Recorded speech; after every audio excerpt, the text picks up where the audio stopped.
భారతదేశం వ్యవసాయ ప్రధాన దేశం. భారతదేశంలో వ్యవసాయం ఎంతో కాలంగా వంశపారంపర్యంగా కొనసాగుతూ వస్తుంది.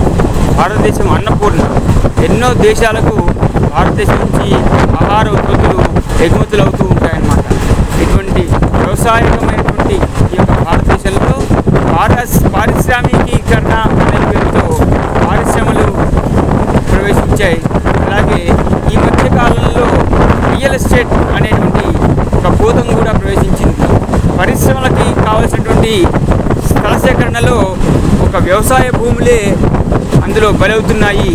అదేవిధంగా పారిశ్రామికీకరణతో పాటుగా ఈ మధ్య వచ్చినటువంటి రియల్ ఎస్టేట్ మాఫియాకు కూడా ఈ యొక్క వ్యవసాయక భూములే ఆధారం అవుతున్నాయన్నమాట.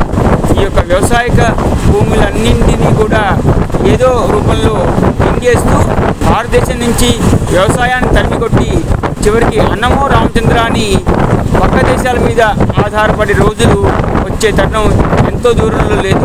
దీనికి కారణం ఎవరో కాదు, మనమే. ఎందుకంటే మనకే ఈ యొక్క ఆస్తులు పెంచుకోవాలి అనే ఉద్దేశంతో ఉన్నటువంటి వ్యవసాయక ప్రధానమైనటువంటి పొలాలని తెగనమ్మేసి మళ్ళీ మనం ఎక్కడో నగరాలకు దగ్గరగా ఉన్నటువంటి ఆ యొక్క రియల్ ఎస్టేట్ వాళ్ళు అమ్మినటువంటి ఆ కాస్త జాగా ఆకాశ హర్మ్యాలలో కొనుక్కుంటున్నాం అన్నమాట.